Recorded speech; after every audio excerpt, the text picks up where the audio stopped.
जादुई कहानियाँ देखने के लिए हमारे चैनल को सब्सक्राइब करें और बेल आइकन जरूर दबाएं।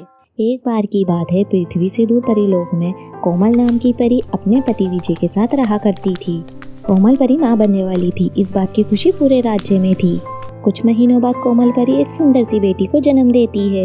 लेकिन बेटी को जन्म देते समय कोमल की तबीयत बहुत ज्यादा बिगड़ जाती है। तभी एक दासी राजा विजय सिंह के पास आती है और उनसे कहती है, राजा जी, कोमल परी की तबीयत बिल्कुल भी ठीक नहीं है, वो आपसे मिलना चाहती है। दासी की ये बात सुनकर विजय सिंह घबरा जाते हैं। वो तुरंत कोमल परी से मिलने के लिए जाते हैं। तभी कोमल परी राजा विजय सिंह से कहती है, राजा विक्रम सिंह, हम आपसे एक वादा लेना चाहते हैं। हम चाहते हैं कि हमारे जाने के बाद इस परीलोक की रानी सिर्फ हमारी बेटी ही बने। इस परीलोक की रानी और कोई भी नहीं होनी चाहिए। मैंने अपनी बेटी का नाम प्रिया परी रखा है।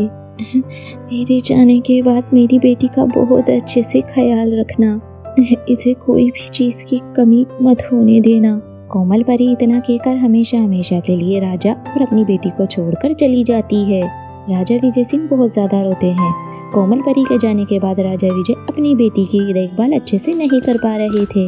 एक दिन राजा विजय सिंह की बहन उनसे मिलने के लिए आती है।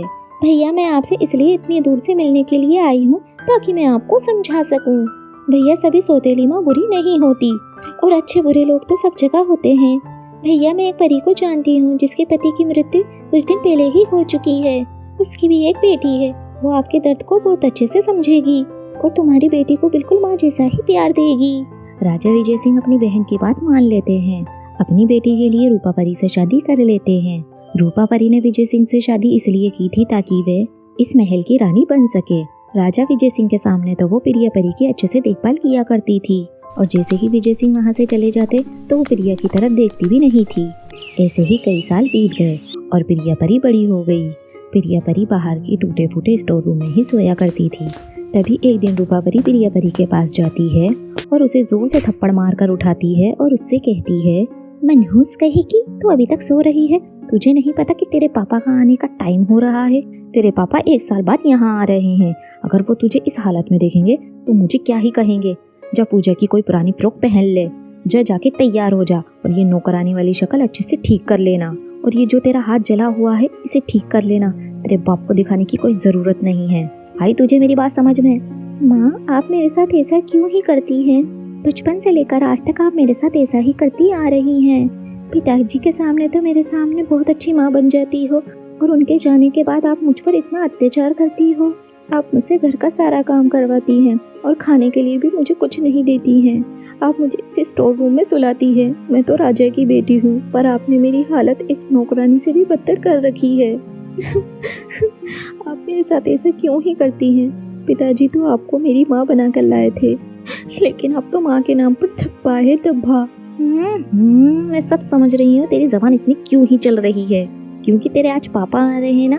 ठीक है, लेकिन कोई बात नहीं। देखती हूँ तेरे पापा यहाँ पर कितनी देर तक रुकते हैं। उनके जाने के बाद मैं तेरी अच्छे से खबर लेती हूँ। इतना कहकर रूपा परी वहाँ से चली जाती है। बेचारी प्रिया परी अपने पिताजी को कुछ नहीं बताती है। वो तैयार होकर अपने पिताजी के सामने खाने के लिए बैठ जाती है। रूपा परी प्रिया को झूठा प्यार जताते हुए कहती है, अरे मेरी प्यारी बच्ची, मैंने तुझे कितनी बार कहा है ये डाइट वाइट छोड़ दे और अपनी सेहत पर ध्यान दिया कर और अच्छे से खाया कर। देखिए ना, आप अपनी बेटी को समझाइए, ये बिल्कुल भी खाना नहीं खाती। रूपा, सच में मेरी बहन ने सही कहा था। सारी सौतेली माँ बुरी नहीं होती। प्रिया परी 18 वर्ष की होने वाली है। इस बार हम उसे रानी परी का पद सौंप देंगे। तभी रूपा मन ही मन सोचती है, मैं रानी परी बनने के लिए इतना प्रयास कर रही हूँ और ये बुढ़ा साला अपनी बेटी को ही रानी परी का पद देगा। ऐसा मैं नहीं होने दूंगी। रूपा परी अंदर ही अंदर जल रही थी, लेकिन प्रिया परी बहुत खुश थी। वो सोच रही थी अगर वो रानी परी बन जाएगी तो उस पर होने वाले अत्याचार बंद हो जाएंगे। राजा विजय सिंह कुछ दिन रहते हैं और वो फिर काम के सिलसिले में बाहर चले जाते हैं और फिर रूपा परी प्रिया परी पे और भी ज्यादा अत्याचार करने लग जाती है। वो उसे 1 हफ्ते तक खाना बिल्कुल भी नहीं देती और महल का काम भी करवाती है। इतना ज्यादा काम करने की वजह से और खाना ना मिलने के कारण उसकी तबीयत खराब हो जाती है। माँ, मुझे खाने के लिए कुछ दे दीजिए, अब मुझसे बिल्कुल भी चला नहीं जा रहा। हवा में उड़ रही थी ना कि तेरा बाप तुझे रानी परी बनाने वाला है, लेकिन मैं भी तुझे इतनी आसानी से रानी परी बनने नहीं दूंगी। तुझे तो मैं खाने को कुछ नहीं दूंगी। ऐसे ही तू तड़प तड़प के मर जाएगी। इस राज्य की रानी तुम में या मेरी बेटी ही बनेगी। माँ, मैं आपके आगे हाथ जोड़ती हूँ। मैं पिताजी से मना कर दूंगी कि मुझे रानी परी नहीं बनना। मैं साधारण परी बनकर भी जी सकती हूँ। आप मुझ पर इतने अत्याचार मत कीजिए। आप प्लीज मुझे खाने को दे दो। और वैसे भी मैंने कौन सी परी वाली जिंदगी जी है। मैं तो वैसे भी नौकरानी वाली जिंदगी जी रही हूँ और आगे भी मैं ऐसी ही जिंदगी जीती रहूंगी। मुझे रानी परी नहीं बनना। मुझे आप खाने को दे दीजिए। ठीक है, मैं तुझे खाना खाने के लिए दे दूंगी, लेकिन तुझे मेरा एक काम करना पड़ेगा। तुझे मंजूर है तो बता, वरना तू एक एक दाने के लिए यूं ही तरसती रहेगी। माँ, आप जैसा कहेंगी मैं वैसा ही करूंगी। आप मुझे सिर्फ खाने को दे दीजिए। रूपा परी सपना परी को एक पेपर देती है और उससे ये लिखवाती है कि वो इस महल को छोड़कर हमेशा के लिए जा रही है और उसे रानी परी नहीं बनना। वो अपनी जिंदगी अपने तरीके से जीना चाहती है और रूपा उसे सिग्नेचर भी करवा लेती है। रूपा परी ने ये पेपर राजा विजय सिंह के लिए तैयार करवाया था ताकि वो उन्हें दिखा सके। रूपा परी 2 दिन की बची हुई रोटी प्रिया परी को खाने को दे देती है। ऐसे ही कई दिन बीत जाते हैं। रूपा परी की बहन उससे मिलने के लिए आती है और रूपा परी अपनी बहन से कहती है देखा ना बहना, राजा विजय सिंह से शादी करने का कितना फायदा हुआ है। मैं तो पूरी परीलोक की रानी परी बनने वाली हूँ। सब मेरा हुक्म मानेंगे और मैं पूरे राज्य पे राज करूंगी। अरे बहन, तुम तो दिन में भी सपने देखने लगी हो। तुम तो जानती हो तुम रानी परी नहीं बनोगी। रानी परी तो सिर्फ उस कोमल परी की बेटी ही बनेगी। तुम्हारे पति विजय सिंह ने पूरी जगह ऐलान कर दिया है कि रानी परी उसकी बेटी ही बनने वाली है, इसलिए तुम सपना देखना छोड़ दो। हाँ मम्मी, काव्या मासी एकदम सही कह रही है। जब तक प्रिया परी रहेंगे ना आप रानी बन सकती हैं ना मैं। पूरे परीलोक में यही चर्चा चल रही है कि उनकी रानी प्रिया परी ही बनेगी। उसकी किस्मत तो कितनी अच्छी है। 18 वर्ष के होने के बाद अब वो रानी परी बन जाएगी और फिर रानी परी बनने के बाद वो गिन गिन के हमसे बदले लेगी। मैं ऐसा बिल्कुल भी नहीं होने दूंगी। अगर वो प्रिया परी जिंदा रहेगी तभी तो ऐसा होगा ना। वैसे भी मैंने उस मनुष्य से पेपर पे लिखवा लिया है कि वो इस महल की रानी नहीं बनना चाहती। बहन, अगर तुम हमारा साथ दोगी तो तुम्हारा भी इसमें बहुत फायदा होगा। अगर तुम प्रिया को रास्ते से हटाने में हमारी मदद करोगी। काव्या परी अपनी बहन का साथ देने के लिए बिल्कुल तैयार हो जाती है और तीनों परियां प्रिया परी को मारने का प्लान बना लेती है। रात को सभी के सो जाने के बाद वो प्रिया परी के स्टोर रूम में जाती है और उसे उठाकर एक जंगल में ले जाती है और तीनों परियां उसे उठाकर एक कुएं में फेंक देती हैं। प्रिया परी बहुत जोर जोर से चिल्लाने लगती है अरे कोई है, मुझे बचाओ, मुझे बचाओ, मेरा बहुत दम घुट रहा है, मुझे बचाओ। आप तीनों मेरे साथ ऐसा क्यों कर रही है? मेरे साथ ऐसा मत करिए, मैं मर जाऊंगी, प्लीज मुझे बचा लो। हम यही तो चाहते हैं कि तुम मर जाए, तभी तो मैं परियों की रानी परी बनूंगी। तीनों परियां वापस महल आ जाती है और ऐसे ही कुछ दिन बीत जाते हैं। उन्हें लगता है कि प्रिया परी को उन तीनों ने मार दिया है और वो उनकी जिंदगी में अब कभी नहीं आएगी। तभी राजा विजय सिंह अपने महल वापस आते हैं और अपनी बेटी को ढूंढने लगते हैं। वो उन्हें कहीं नहीं मिलती। वो रूपा परी से पूछने लगते हैं। रूपा परी वो पेपर निकाल के लेकर आती है जो जबरदस्ती उसने प्रिया से लिखवाया था। देखिए ना, आपकी बेटी ने क्या गुल खिलाया है। उसके चाल चलन तो बिल्कुल भी ठीक नहीं है। ये तो मैं आपको पहले ही बताना चाहती थी, लेकिन वो है ना, सौतेली माँ बुरी ही होती है, इसलिए मैंने आपको कभी नहीं बताया। मैंने उसको कितना मुश्किल से पाल पोस कर बड़ा किया है और उसने मेरी कभी नहीं सुनी और न ही वो कभी स्कूल जाती थी। हाँ पिताजी, माँ बिल्कुल ठीक कह रही है। अगर आपको यकीन नहीं तो उसके स्कूल जाकर आप पता कर लीजिए।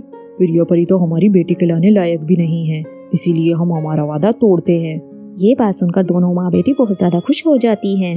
जैसा वो चाहती थी वैसा हो गया था और परीलोक की रानी रूपा परी बन जाती है और वहीं प्रिया परी कुएं की एक अलग ही दुनिया में थी। मैं यहाँ इस दुनिया में हूँ और पता नहीं परीलोक में क्या ही हो रहा होगा। मेरी सौतेली माँ और सौतेली बहन ने मेरे पिताजी को क्या कहा होगा। पिताजी मेरे बारे में क्या ही सोच रहे होंगे।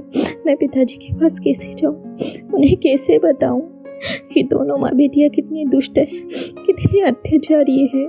इसी तरह प्रिया परी एक पेड़ के नीचे बैठकर रो रही थी। तभी उसे नदी में कोई डूबता हुआ नजर आता है। तभी प्रिया परी नदी में कूदकर उसकी जान बचा लेती है। उस नदी में एक चिड़िया थी जो बहुत ही ज्यादा जख्मी थी। प्रिया परी उस चिड़िया को बचा लेती है और उसकी मरहम पट्टी कर देती है और जैसे ही वो चिड़िया स्वस्थ होती है वह एक सुंदर परी के रूप में आ जाती है। तभी वह परी प्रिया परी से कहती है, अरे तुम तो कोमल परी की बेटी हो। इस दुनिया में आकर तुम्हारे साथ इसलिए बुरा नहीं हुआ क्योंकि तुम कोमल परी की बेटी थी और जो भी इस कुएं में परीलोक की परियां आती है उनके साथ अच्छा नहीं होता। मैं इस कुएं की रानी परी हूँ। एक चुड़ैल ने मुझ पर जादू कर मुझे चिड़िया बना दिया था।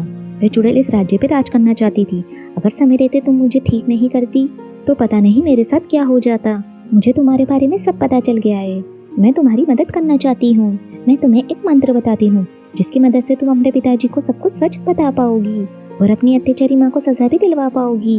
वे प्रिया परी को एक मंत्र सिखाती है जिसकी मदद से वो कुएं की दुनिया से अपनी दुनिया में वापस आ जाती है।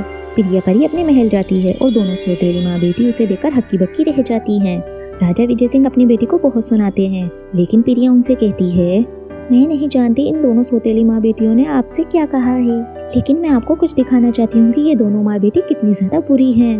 तभी प्रिया परी एक गोला लेकर आती है और उस पर मंत्र पढ़ने लगती है और वो बचपन से लेकर अब तक हुई घटना को अपने पिताजी को दिखाती है। ये देखकर विजय सिंह के पैरों तले जमीन खिसक जाती है। ये देखकर विजय सिंह बहुत ज्यादा क्रोधित हो जाते हैं और दोनों माँ बेटी को काल कोठरी की सजा सुना देते हैं और दोनों माँ बेटियों को उनकी किए की सजा मिल जाती है। राज्य में सभी परियों को इकट्ठा करके प्रिया परी को रानी परी घोषित कर देते हैं और उसे परीलोक की रानी परी बना देते हैं।